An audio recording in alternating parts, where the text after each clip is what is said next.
soal doa. Ya, karena ini bagian esensial dari kita. Mestinya jangan terlalu banyak berteori, tetapi banyak praktek. Ya, saya masih ingat dulu waktu hidup bersama dengan satu kelompok meditasi. Ya, dengan teorinya banyak, teori itu nggak bisa akan apa-apa kalau kita tidak praktek. Ya, tahu teorinya hebat, tapi kalau nggak praktek, ya percuma. Begitu juga ketika kita bicara tentang berdoa, kalau kita tidak praktek, itu percuma teorinya. Ya, tapi toh teori itu penting supaya kita tidak salah mengerti. Nah, di situ. Nah, kalau Maha Kuasa, apakah kita perlu berdoa? Nah, pertanyaan ini kan mengandaikan seakan-akan doa itu mau mengasih tahu Tuhan. Tuhan, saya tuh gini loh, gini loh, gini loh. Sehingga Tuhan bisa menjawab doa kita. Jadi kesannya seperti itu, doa itu. Padahal doa sebetulnya kan komunikasi kita dengan Tuhan. Ya, kita omong-omong untuk saling mengenal, semakin dikenal, itu suatu dialog dengan Tuhan. Tidak harus berupa memberitahukan sesuatu, ya kita omong-omong, cerita, atau mau diam aja dengarkan Tuhan mau ngomong apa. Seperti kalau orang meditasi, dia ngomong apa. Jadi saya ingat kisah tentang seekor ayam jago yang tiap pagi berkokok dengan suara yang begitu indah. Dengan sombongnya dia katakan, lihat itu, gara-gara kokokanku matahari keluar dari persembunyiannya. Dia bisa bersinar. Itu terjadi karena apa? Karena aku berkokok. Jadi dia pikir teriakannya, kokokannya mengubah matahari. Mungkin seperti itu konsep kita tentang doa. Kalau saya berdoa, Tuhan saya ubah. Padahal sebetulnya bukan Tuhan yang berubah, kita yang berubah. Bukan matahari yang berubah, tetapi burung ini atau ayam jago ini yang berubah. Karena matahari sudah sedikit ya, memancarkan sedikit, dia mulai rasa, mulai remang-remang. Lalu dia berkokok. Jadi di dalam doa, sebetulnya yang pertama berubah bukan Tuhan. Tuhan itu tetap. Yang berubah itu saya. Nah, ini yang seringkali kita pikir, wah kalau saya ngomong berdoa, Tuhan saya akan jejeli dengan berbagai informasi supaya dia berubah. Nah, ini konsep inilah yang sering salah di dalam kita memandang doa. Kita tidak bisa mengubah Allah. Ya, kita tidak mengubah Allah. Tapi kita coba mengenal dia dengan segala rencananya. Karena itu memang di dalam doa itu sebetulnya selalu ada gerakan dua arah. Tuhan menyatakan dirinya, Tuhan menyatakan belas kasihnya, memberi rahmatnya, lalu dari pihak kita, kita memuji dan bersyukur. Itu aja, Tuhan memberikan berkatnya, kita memuji dan bersyukur. Terjadi dialog seperti itu, ya, gerakan dua arah di dalam doa. Nah, Anda akan kaget juga. Tadi, kenapa kita berdoa Tuhan sudah tahu, nggak usah kasih tahu, sudah tahu. Bukan di situ masalahnya. Coba lihat, Yesus juga berdoa. Apalagi ini tambah bingung kita. Katanya dia Tuhan, dia mengenal Allah. Lalu ngapain dia berdoa? Bahkan sesibuk-sibuknya dia, ya, pada akhir hari, dia meluangkan waktu untuk berdoa. Bahkan dia berdoa kadang-kadang seorang diri, dia menjauh dari murid-muridnya, lalu dia pergi ke gunung doa seorang diri. Untuk apa? Bukan dia mau mendikte Allah, bukan dia mau mengubah Allah, tapi dia mengetahui kehendak Allah. Sini, jadi gambaran kita tentang doa itu mungkin yang harus kita perbaiki dulu ya di dalam doa kita.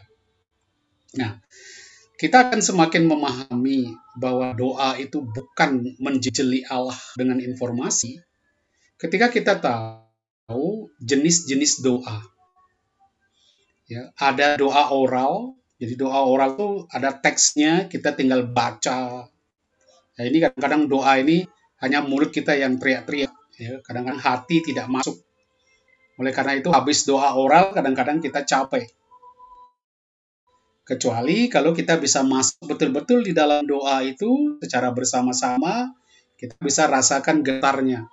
Tapi memang di dalam doa oral, doa bersama, itu yang ditekankan sekali adalah kebersamaan. Gereja, mulut gereja sebagai satu kesatuan, memuji dan bersyukur kepada Allah. Mungkin kita secara pribadi tidak begitu tersentuh dengan doa itu, tapi gereja sebagai keseluruhan yang kita wakili, itu menggemakan, menggaungkan pujian itu. Tidak masalah. Jadi jangan, wah ini doa apa ini, jangan sampai begitu. Di dalam doa bersama, kita sebagai satu kesatuan mengucapkan puji-pujian, syukur kepada Tuhan. Kemudian ada yang disebut dengan doa batin. Ya, jadi kita hening, tidak banyak bicara seperti orang meditasi, atau kita mengulang-ulang satu kata, ya, entah kita katakan Yesus, pujilah Tuhan, kita mengulang-ulang, ya, hanya itu supaya masuk di dalam persatuan kita dengan Allah. Karena tujuan doa itu kan mau mendekatkan diri pada Allah. Masuk di dalam komunikasi itu. Nah, di dalam komunikasi itu ada kalanya tidak perlu banyak doa, banyak kata. Bahkan orang katakan doa tingkat yang paling tinggi ketika orang sudah tidak bicara lagi. Jadi mengapa perlu berdoa padahal Tuhan Maha tahu? Justru tingkat doa paling tinggi itu ketika kita tidak memberitahu Tuhan apa-apa. Kita hanya hening. Di dalam kontemplasi itu kita masuk ke hadirat Allah, kita tenang, tarik napas, kita coba rasakan alam sekitar kita, dan kita rasakan Allah hadir, masuk di dalam diri kita, membaharui kita. Nah, itu kontemplasi. Malah tidak banyak ngomong. Dan itu orang katakan tingkat doa yang paling tinggi. Kalau doa oral, ada ngoceh, itu dianggap tidak terlalu tinggi, karena setiap orang bisa lakukan. Tapi kalau kontemplasi, Anda butuh keheningan, Anda butuh konsentrasi, ya, tidak ada suara-suara yang ganggu, Anda tidak terganggu. Jadi biasanya justru jangan dilawan. Ketika kita kontemplasi, ada suara mobil, ada suara orang teriak, suara anjing atau apa, nggak usah, ikuti aja. Orang masuk di situ, jadi malah hal itu mungkin mampu membantu kita di dalam konsentrasi, lalu bawa kita kepada Tuhan. Jadi dalam pengertian itu, ya, Allah yang Maha Tahu justru sangat indah untuk kita bisa berdoa. Karena di dalam keheningan kita mencoba dekati Tuhan, ya, kita rasakan hadiratnya, kita rasakan kuasa rohnya turun, dan kuasa pembebasan itu terjadi dengan sendirinya. Healing itu terjadi dengan sendirinya. Karena itu orang sering ketika dia selesai meditasi, selesai mengalami kontemplasi, dia jauh lebih segar, dia jauh lebih jernih, dia jauh lebih tenang. Itu karena roh Allah dia rasakan hadir di dalam dirinya. Nah, dengan pengertian ini kita memahami banyaknya jenis doa ini, ya, tentu kita akan lihat tidak masalah, ya, Tuhan Maha Tahu itu justru bagus. Tapi problemnya mungkin ketika mengacu ke jenis-jenis doa yang kita hadapi, yang kita buat sehari-hari, kita tidak buat meditasi, kita tidak buat kontemplasi, tapi kita ngoceh kalau berdoa itu. Rasanya kalau udah ngomong, nggak serk, ya, kalau doa. Nah, kita lihat ajaran Yesus tentang doa.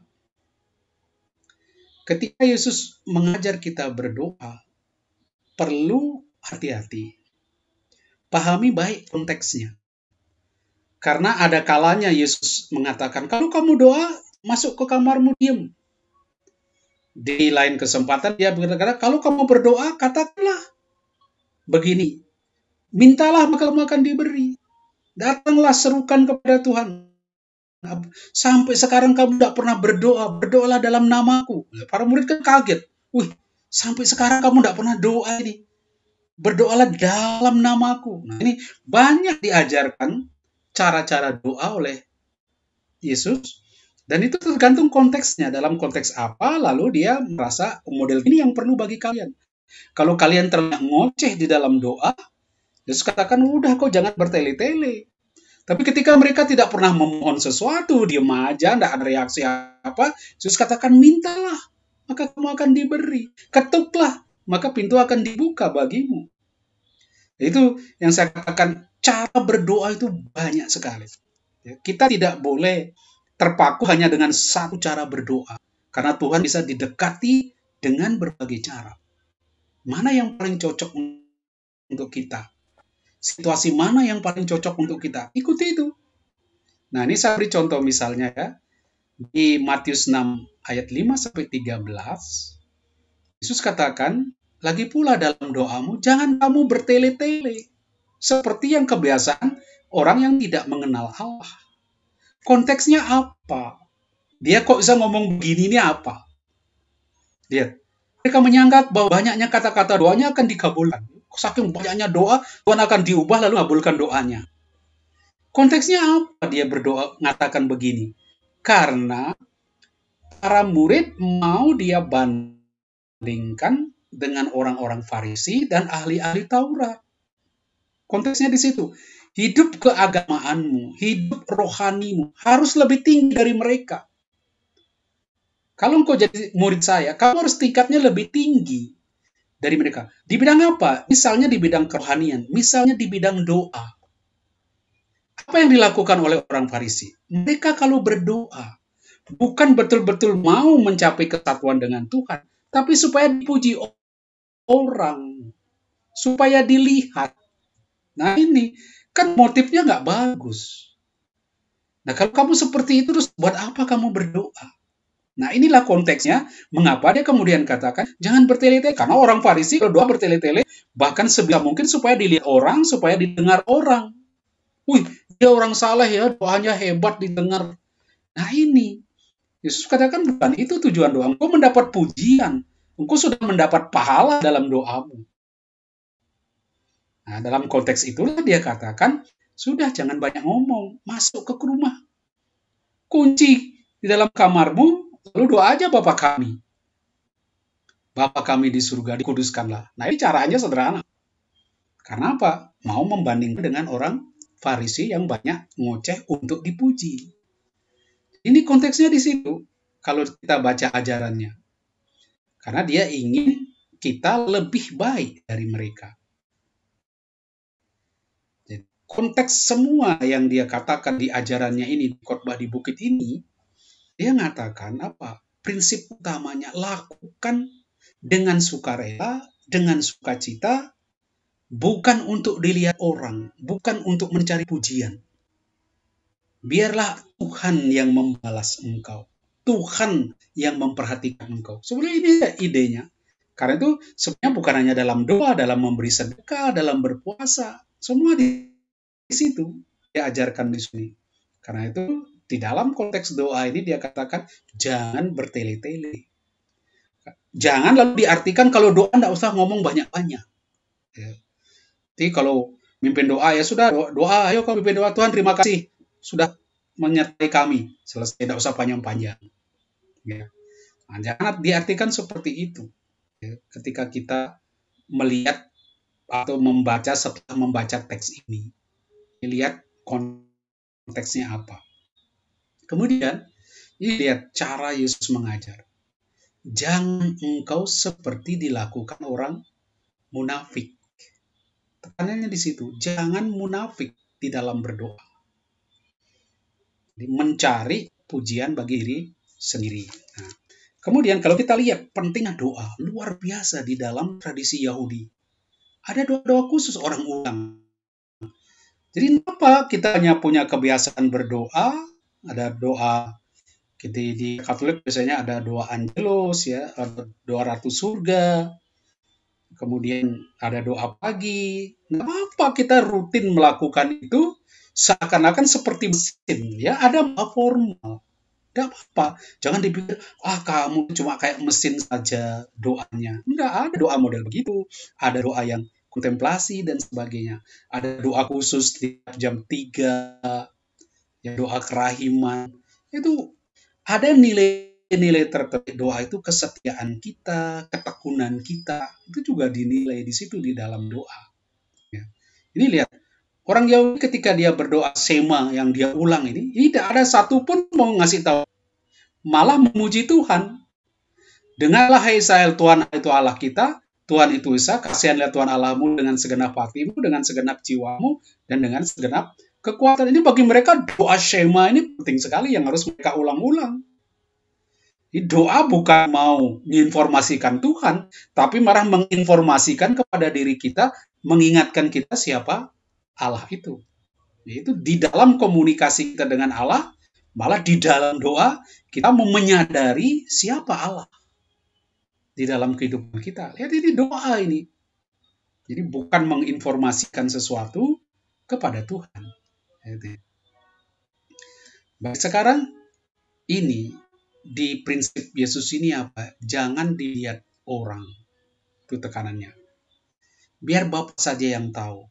Jadi tergantung pada Bapa. Ini konsepnya di sini. Tapi nanti di tempat lain, kau kalau mau serius berdoa, sampaikan.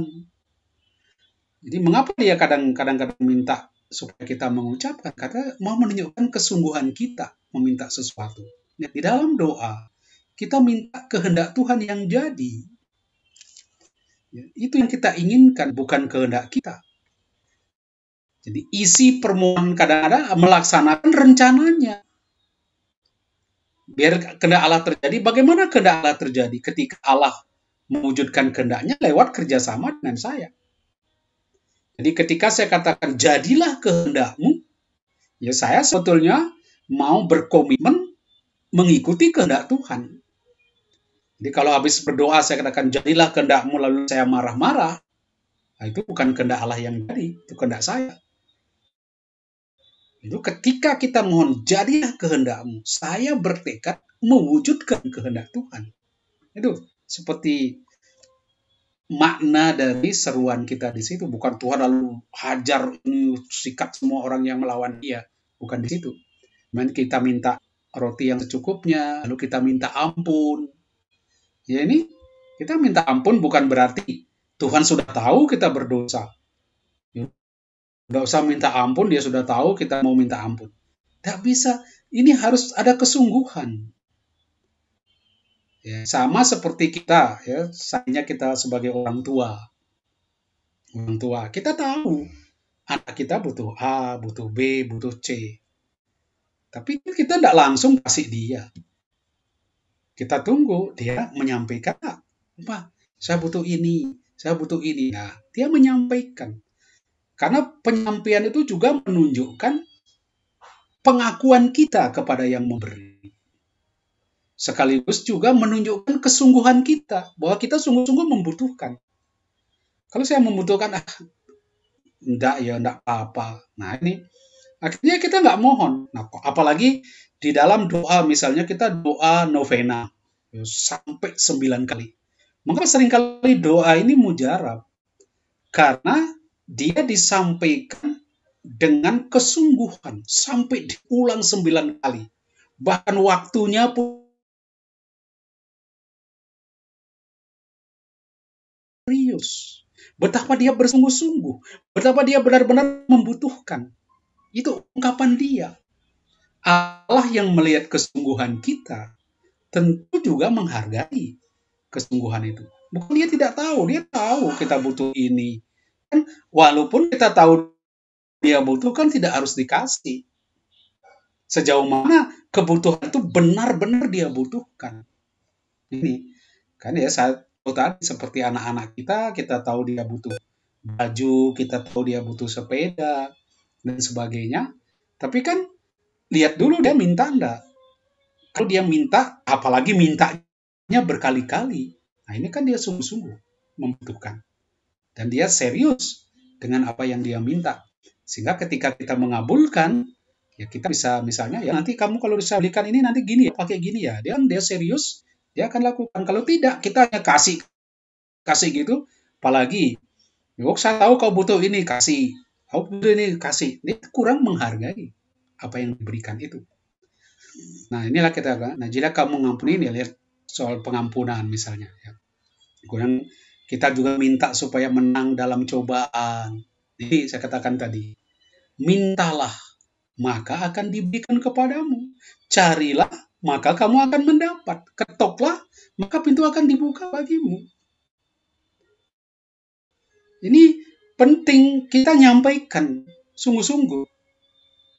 Kita ketuk, kita cari, kalau perlu ketuk terus sampai dia beri perumpamaan misalnya, ya malam hari kau datang kepada temanmu dia sudah tidur, tapi kalau kau ketuk terus capek dia, waduh daripada capek-capek ngetuk terus ganggu saya, sudah saya kasih.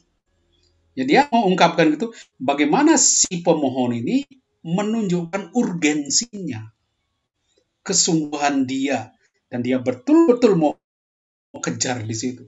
Nah ini ya itu jenis-jenis doa kita, mengapa kita berseru kepada Tuhan, mengapa harus mengungkapkan permohonan kita.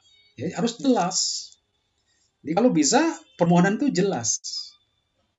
Ya, saya minta roti, ya, saya minta A, minta B, jelas permohonannya.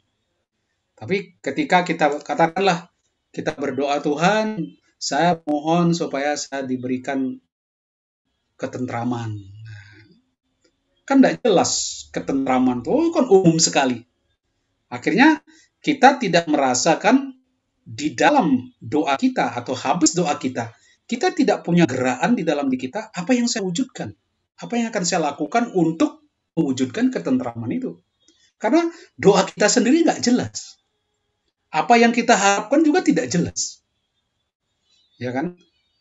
Oh Tuhan berilah saya kesehatan. Kan umum sekali. Kesehatan apa? Nah, lalu kita merasa, ya sudah, kita merasa enak aja.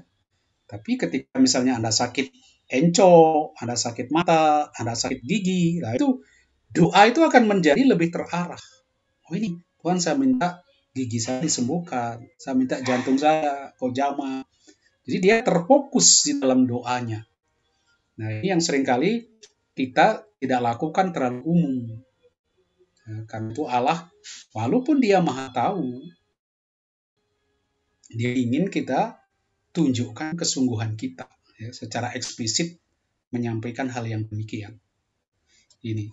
Nah, saya beri contoh ya supaya kita rasakan gerakan kita berdoa sungguh-sungguh. Menyadari kuat kuasa doa itu. Jadi bukan di otak kita, tapi saya harap apa yang saya lakukan sore ini menggerakkan Anda juga untuk berdoa. Ya, baik itu secara pribadi maupun secara kelompok. Saya lihat ini Hana ya, teladan pendoa. Kalau ada baca di Samuel 1 sampai bab 4, di situ Anda akan melihat bagaimana seseorang yang di dalam penderitaannya, di dalam kehinaannya, akhirnya sungguh-sungguh berdoa. Bukan Tuhan tidak tahu apa yang terjadi pada dia. Tuhan amati. Tapi dia lihat bagaimana perjuangan Hana ini untuk meraih sesuatu. Jadi, Anda tahu di dalam ceritanya, di dalam 1 Samuel, ya, yang melukiskan asal-usul Samuel yang luar biasa, dikatakan Hana dan Elkana itu istri suami, Hana itu istrinya suaminya Elkana, itu mereka tidak punya anak. Dan ini menjadi olok-olokan. Apalagi istri satunya, Penina, itu ngolok-ngolok Hana. Jadi ini menyakitkan sekali. Tidak punya anak, tidak punya keturunan. Bahkan itu dianggap sebagai kutukan dari Tuhan. Nah, di dalam kepedihannya itu, coba Anda lihat di 1 Samuel, bab 1 ayat 10.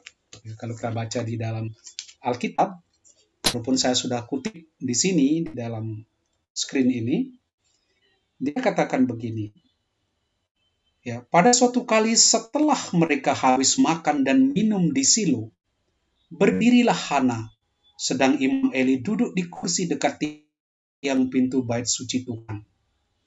Dengan hati pedih, ia berdoa kepada Tuhan sambil menangis terseduh-seduh. Jadi cara dia berdoa sambil menangis, itu kan artinya menunjukkan kesungguhan dia. Dia membawa kepada Tuhan deritanya, kesusahannya, tanpa dia malu.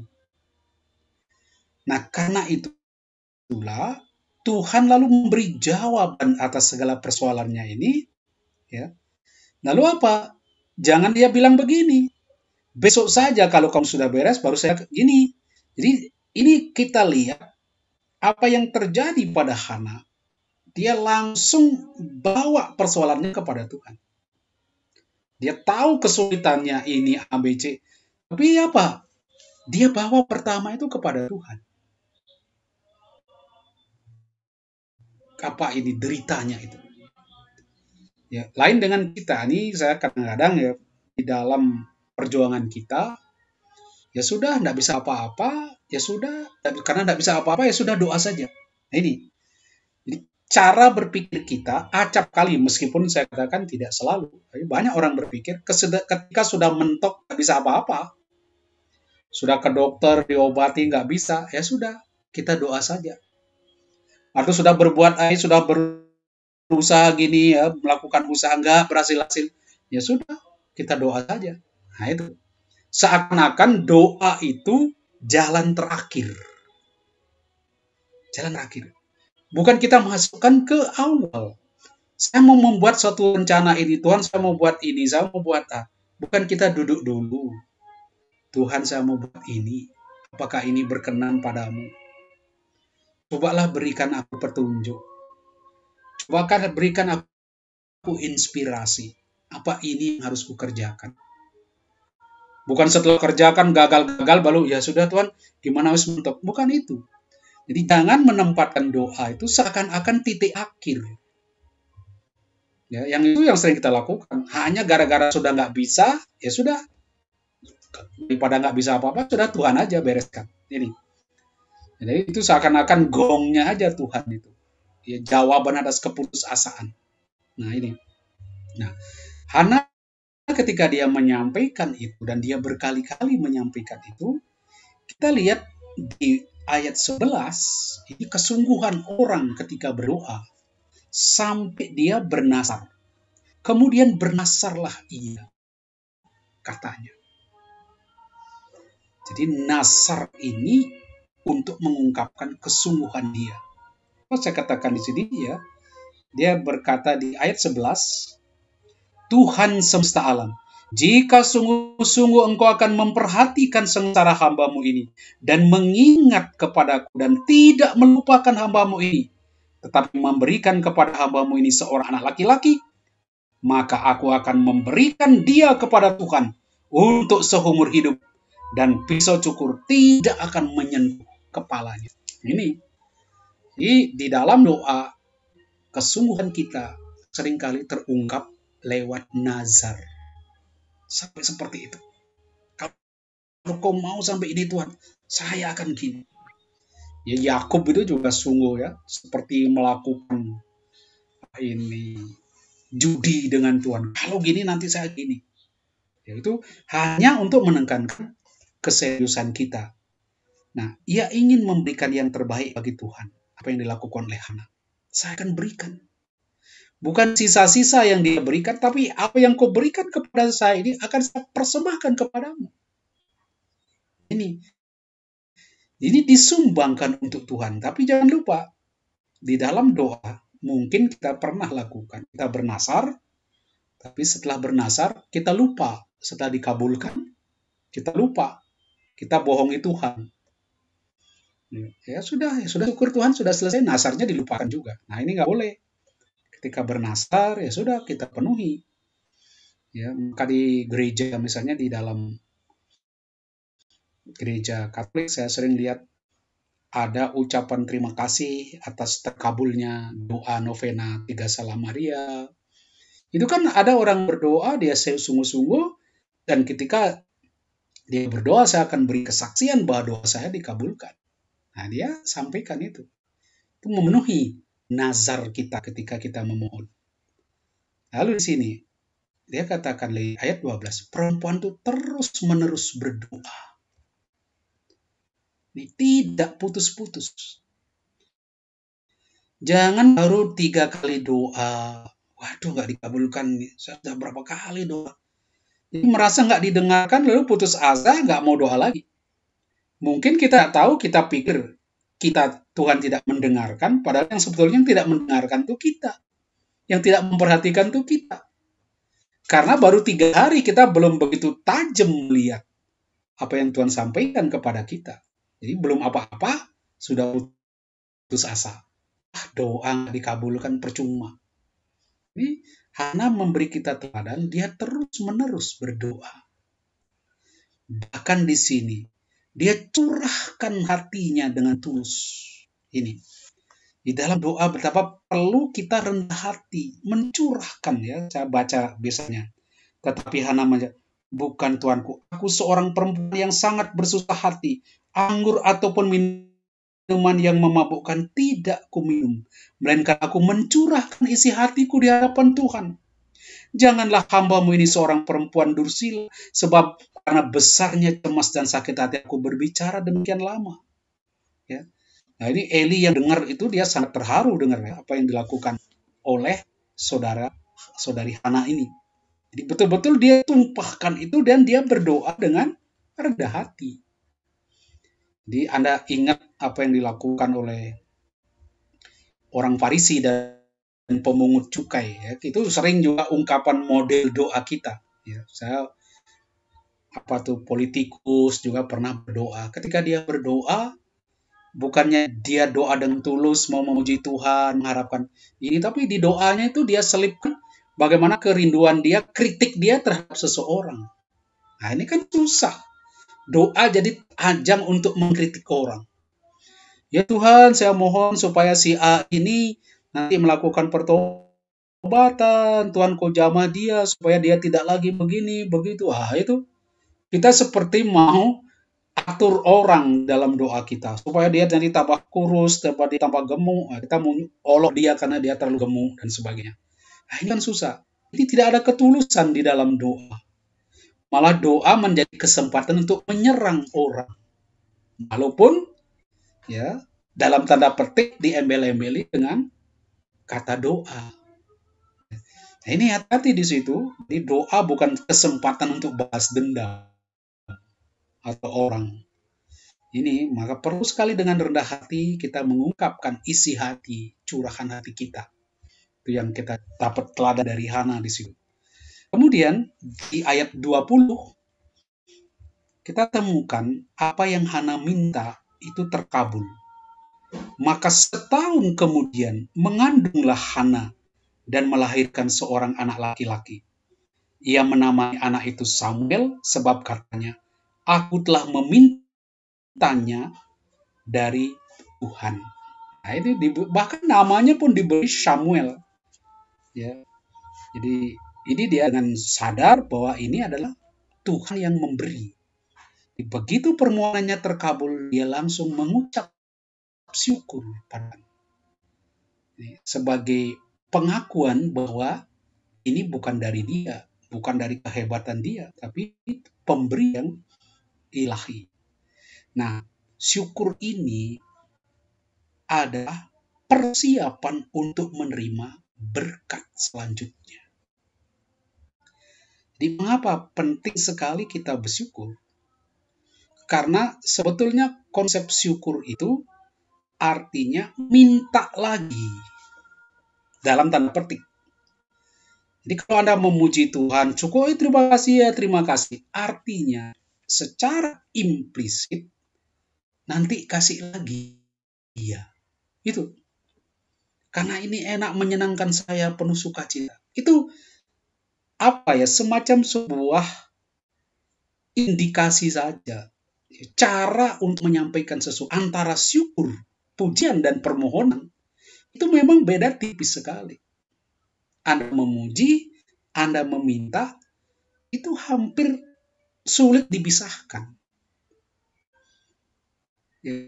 Ketika katakan, waduh, makananmu enak sekali. Itu dibalik kata itu, mau kamu kasih lagi saya ya. Suatu saat nanti kirimi lagi ya. Gitu.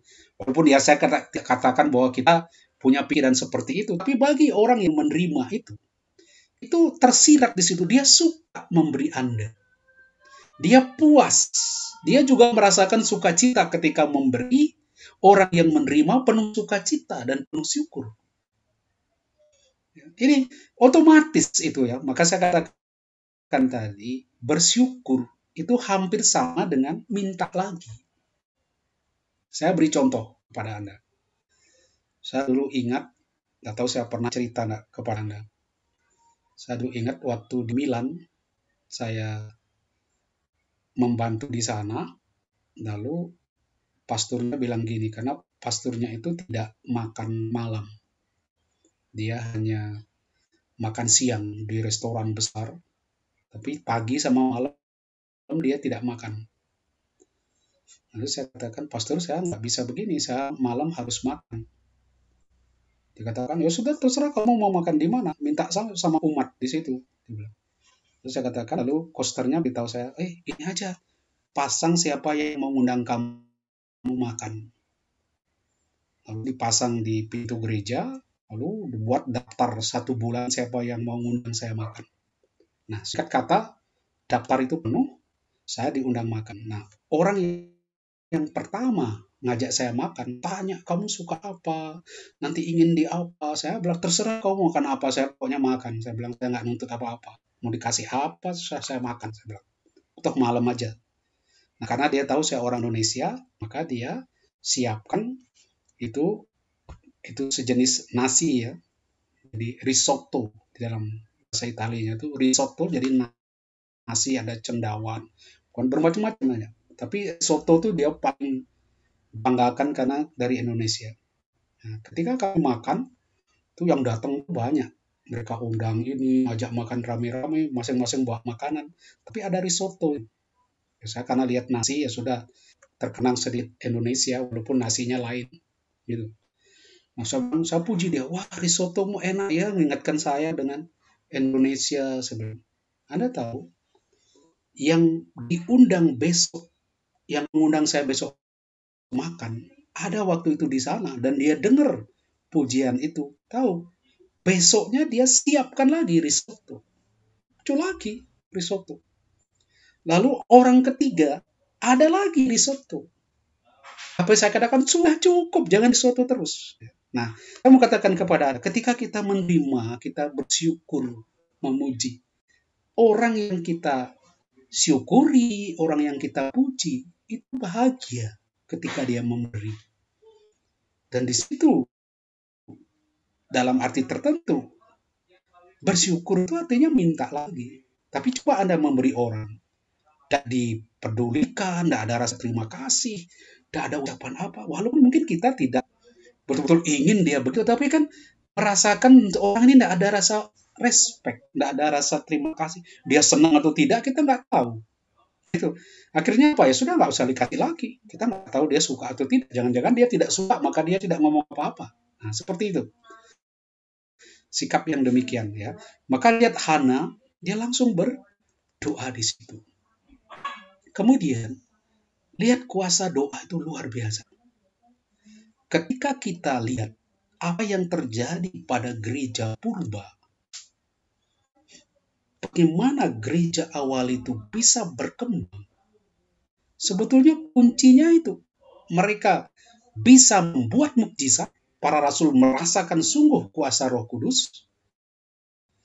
Tapi kedua, karena jemaat itu terus tekun berdoa. Ya, serangan-serangan orang Yahudi, penindasan-penindasan yang dilakukan terhadap mereka, itu tidak menggoyahkan mereka, karena mereka sehati, sejiwa berdoa, berkumpul di satu rumah berdoa. Sampai Petrus pun ketika ditangkap, mereka berdoa semua. Dan secara mujizat Petrus dikeluarkan dari penjara. Dan kemana dia pergi? Pergi ke rumah Markus rupanya. Dan di situ orang sedang berdoa untuk dia. Anda lihat, doa membuat diri kita bertumbuh dalam Tuhan. Merasa dekat dengan Dia yang kita cintai. Dan tentu tidak akan kekurangan kata-kata bila kita bicara dengan Dia yang kita cintai. Seringkali jemaat kadang-kadang saya mau ngomong apa ya? Doa apa? Kita dengan orang yang kita cintai. Dan ketika kita ngomong dengan orang yang kita cintai, sebetulnya ketika sudah dalam cinta kita tidak perlu ngomong banyak. Ya, seperti katakanlah seperti orang masih tingkatnya pacaran, dia surat-suratan, kirim surat SMS-an, aku cinta padamu macam. Tapi kalau sudah bertemu satu sama lain, masa masih surat-surat dan SMS-an? Ya aku gini kan enggak. Duduk bareng, diam, saling memandang, masuk di situ. Ungkapan cintanya jauh lebih dalam.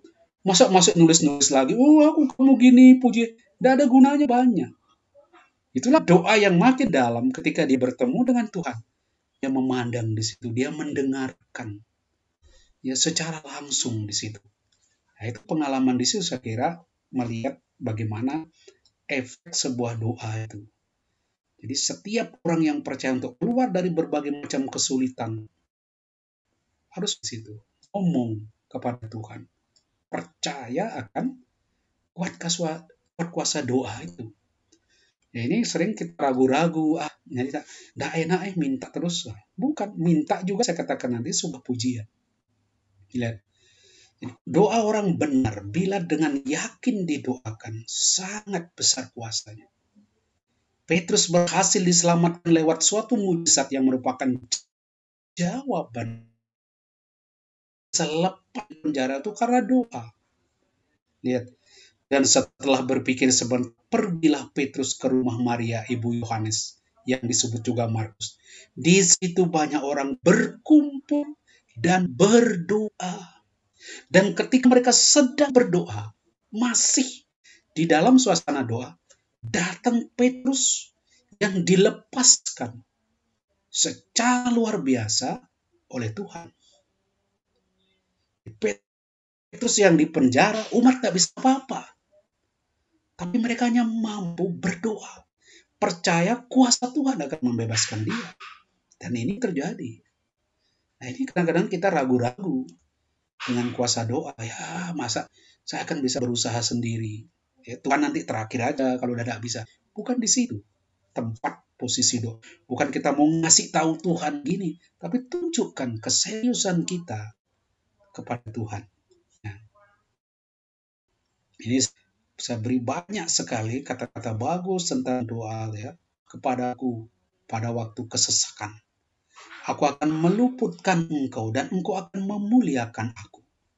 Sesungguhnya tangan Tuhan tidak kurang panjang untuk menyelamatkan dan pendengarannya tidak kurang tajam untuk mendengar. Dia tuh mau mendengar. Bukan karena dia sok tahu, karena saya sudah maha tahu, saya tidak mau. Orang butuh dengar. Ketika kita didengar, kita akan merasa beda. Walaupun saya sudah tahu ABC. Tapi bagaimana mendengarkan orang? Dia merasakan perhatian kita. Saya sudah tahu kok cara rahasianya ini. Lalu orang tuh datang ngomong, saya sudah tahu kok apa. Orang malas jadinya.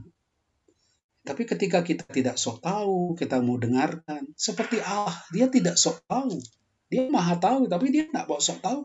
Ketika kita berseru, ketika kita bicara, telinganya dia berikan kepada kita untuk mendengarkan. Dan dari mendengarkan, orang bisa merasakan rilis. Ya, seringkali di dalam konsultasi misalnya, Anda tidak buat apa-apa kepada orang lain, kepada klien itu. Tapi karena dia didengarkan, dia bisa merasakan pembebasan.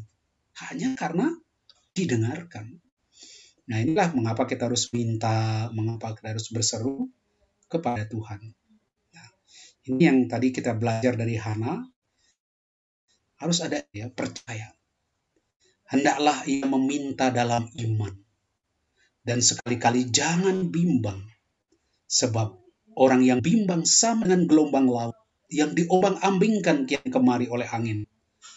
Orang demikian janganlah mengira bahwa ia akan menerima sesuatu dari Tuhan. Jadi percaya, saya minta, ya sudah percaya, Tuhan akan lakukan. Dalam bentuk apapun nanti yang kita harus coba memahami. Tidak akan membenarkan orang-orang pilihannya yang siang malam berseru kepadanya. Dan adakah ia mengulur-ulur waktu sebelum menolong mereka? Itu. Nah, ada banyak ini saya kira doa di sini. Saya ingin fokus, masih ada sedikit waktu. Jadi mengapa Yesus berdoa ya? Saya hanya masukkan mau bicara soal doa yang pasti dikabulkan. Ingin berdoa, doa saya tuh pasti dikabulkan. Nah, itu doa apa? Ya. Yakin ada satu doa di dalam kehidupan kita yang pasti dikabulkan oleh Tuhan. Apa itu? Saya katakan, itulah Mazmur. Mazmur itu sudah dipakai sebagai buku doa oleh orang Yahudi, oleh Yesus, oleh gereja awali, mau gereja sekarang. Rahib-rahib, biarawan-biarawati, mereka mendoakan apa itu? Doa harian, brevir mereka bilang, itu isinya Mazmur. Di dalam misa perayaan Ekaristi ada Mazmur antar bacaan, itu Mazmur dipakai, ya. Walaupun tidak selalu dari kitab Mazmur. Mengapa? Mengapa saya katakan ini doa yang pasti karena memang ini doa puji-pujian. Namanya di dalam bahasa Ibrani Sefer Tehillim, kitab nyanyian puji-pujian, doa, masyal. Itu dari kata halal, bersinar, memuji. Jadi haleluya, pujilah. Itu dalam bahasa Arab tahlilan. Itu doa puji-pujian. Ini satu doa yang apa? Yang kita ambil nyanyian dari buku, dari kitab Mazmur, yang kita semua percaya bahwa Mazmur itu adalah sabda Tuhan. Jangan lupa, Mazmur itu sabda Tuhan. Karena seluruh kitab suci ada sabda Tuhan. Dan Mazmur itu bagian dari kitab suci. Jadi apa? Mazmur itu sabda Tuhan. Kalau Anda berdoa memakai Mazmur, Anda berdoa memakai kata-kata Tuhan sendiri. Loh, kalau itu kata-katanya sendiri, masa tidak dikabulkan? Masa tidak didengarkan? Dia sendiri, kata-katanya dia sendiri. Nah, jadi di dalam logika itu, kita bisa meyakini doa yang pasti dikabulkan, pasti tidak ditolak, yaitu Mazmur. Karena Mazmur itu adalah sabda Allah sendiri. Nah, sekarang bagaimana kita mendoakan Mazmur itu supaya dia menjadi doa kita? Supaya sungguh-sungguh Mazmur itu bukan sabda Tuhan saja, tapi sabda saya. Seruan saya kepada Allah memakai bahasa Allah. Gitu.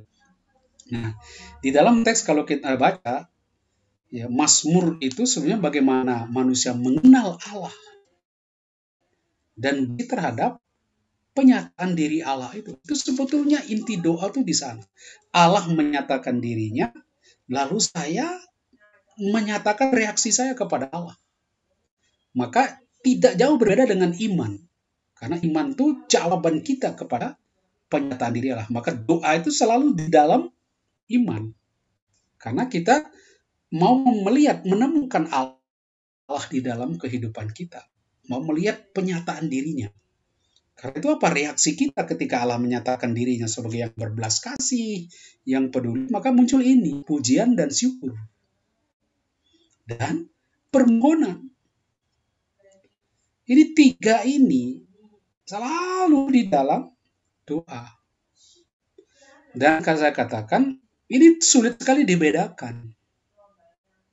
Pujian, syukur, permohonan. Ini sulit. Apa bedanya? Saya katakan, permohonan itu suatu pujian. Jangan ada olok orang sudah capek, dia doa, minta, minta. Oh, kamu doa, kok minta saja. Saya katakan, permohonan itu pujian yang luar biasa. Ketika kita berkata kepada Tuhan, Tuhan, tolonglah saya. Artinya saya minta, saya percaya Tuhan bisa menolong saya. Tuhan bisa menyelamatkan saya. Jadi saya sebetulnya memuji Allah yang dapat, yang saya percaya bisa menyelamatkan saya, bisa menolong saya. Dan keselamatan yang saya minta, ini adalah kebutuhan vital. Berarti dia memberikan saya keselamatan, pertolongan yang sangat vital. Ini kan pujian luar biasa. Pujian luar biasa kepada Tuhan, saya akui dia, saya percaya engkau hebat Tuhan. Engkau bisa tolong saya. Jadi antara permohonan pujian, itu sebetulnya sulit dibedakan. Jadi begitu juga permohonan dan syukur. Maka pengabulan permohonan keselamatan selalu diantisipasi dalam iman. Karena yakin Tuhan akan mengabulkan. Karena yang diminta apa? Keselamatan. Ya saya minta di dalam Mazmur apa? Kehendak Tuhan. Itu kan sabda Tuhan, firman Tuhan. Jadi yang saya minta apa? Yang saya minta hal yang vital, keselamatan, dan itulah kehendak Tuhan. Maka dia tidak kabulkan. Kan tidak mungkin. Karena itu sudah kehendaknya. Karena itu saya percaya Tuhan dapat menyelamatkan. Oleh karena itu memuji Allah sebagai yang dapat dipercaya bisa menyelamatkan. Itulah permohonan ini di balik itu. Jadi antara permohonan, syukur, pujian itu menyatu di dalam doa kita. Dan semuanya menunjukkan bagaimana kita menunjukkan kepada Dia ketergantungan kita. Percaya bahwa keselamatan, kebahagiaan itu berasal dari Dia. Nah, isinya di situ. Ini saya katakan permohonan dan pujian dan syukur. Pujian ketika kita pandangan kita terarah kepada Allah. Jadi saya katakan saya memuji Allah karena arah saya, pandangan saya tertuju kepada Dia. Maka saya bilang ini pujian. Tuhan tolonglah saya. Oh, saya berseru kepada Dia. Saya memuji Dia. Tapi ketika saya arahkan kepada diri saya, maka ini adalah permohonan. Ini untuk saya. Bantuan untuk saya. Tapi untuk engkau itu pujian. Kau yang memberi. Ini tergantung bagaimana Anda melihat arahnya. Kalau Anda lihat ke naik, itu pujian. Anda lihat ke bawah, itu permohonan. Dalam doa. Nah, di Mazmur inilah kita belajar banyak. Bagaimana kita mampu memuji dan kepada Tuhan dalam segala situasi. Dan hebatnya, Mazmur menyanjikan kepada kita, menunjukkan kepada kita segala situasi, dan mengajar kita bagaimana dalam segala situasi bisa memuji, bisa memohon, bisa bersyukur kepada Tuhan. Itulah kekayaan dari Mazmur. Oke, saya tidak perpanjang supaya ada tanya jawab. Silakan ada yang mau bertanya. Baik, terima kasih Pak Sekaligus. Mungkin sebelum dari Bapak Ibu ingin bertanya, bisa ini Pak nanti ya, bahannya karena sudah ada yang meminta Pak.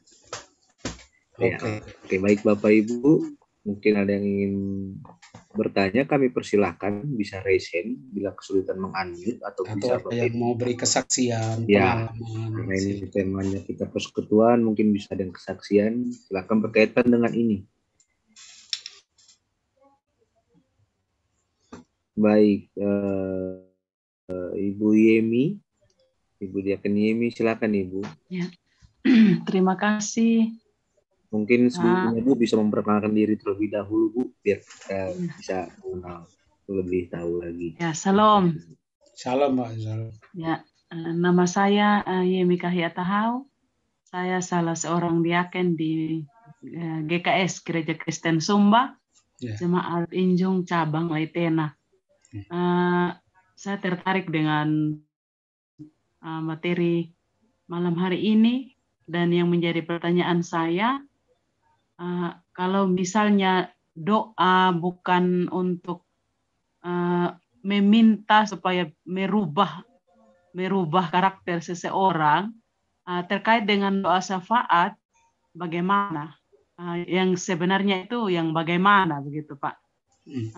Seringkali kita berdoa untuk pemerintah, untuk orang-orang yang tidak datang gereja, supaya Tuhan menyadarkan. Nah, ketika saya mendengar malam hari ini ya, ada hal baru ya, seharusnya bagaimana? Iya. Ya, yang berikut lagi, doa tidak bertele-tele, seperti yang Tuhan Yesus ajarkan. Tidak juga berarti bahwa kita tidak boleh doa panjang, tapi maksudnya bisa contoh yang lebih konkret lagi, Pak. Terima kasih, salam. Ya, terima kasih atas pertanyaannya. Jadi begini, kita tidak dilarang mendoakan orang, apalagi kalau orang itu memang membutuhkan, misalnya dia orang yang keras kepala, kita butuh dia menjadi orang yang lemah lembut ya. Tapi itu doa kita itu adalah doa yang tulus. Ya, doa yang tulus.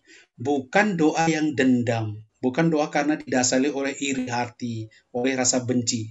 Itu beda, ya kan?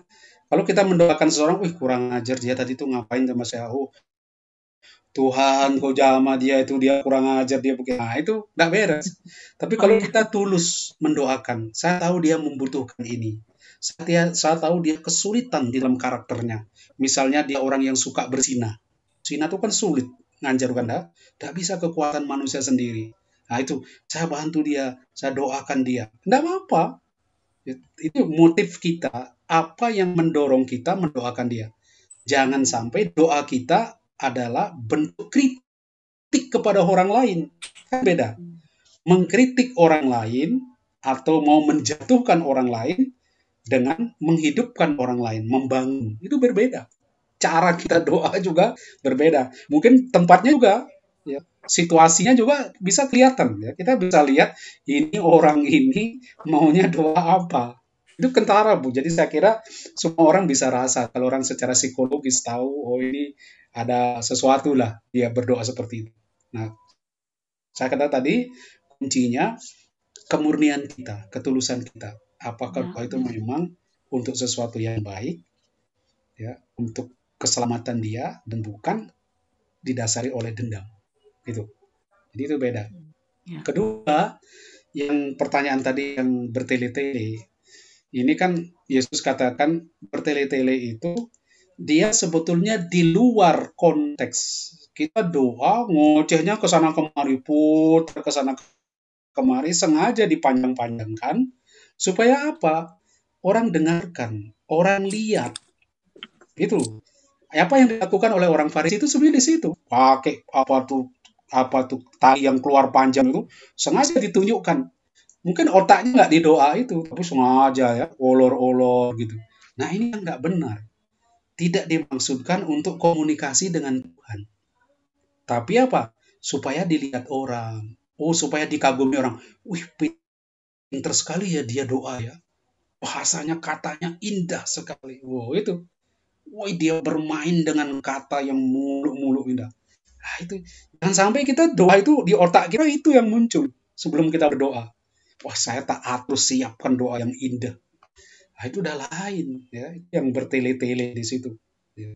Tapi kalau kita mampu mendoakan sesuatu untuk menyentuh saudara kita, juga membawa dia ke atas ya kepada Tuhan, ya bagus. Ya. Meskipun panjang, tetapi bermutu ya, ada isinya dan ada sesuai dengan konteksnya. Saya kira nggak masalah di situ. Ya. Maka Yesus katakan mintalah, ya ketuklah, ngomong dia harus banyak-banyaknya, ya nggak apa-apa. Gitu.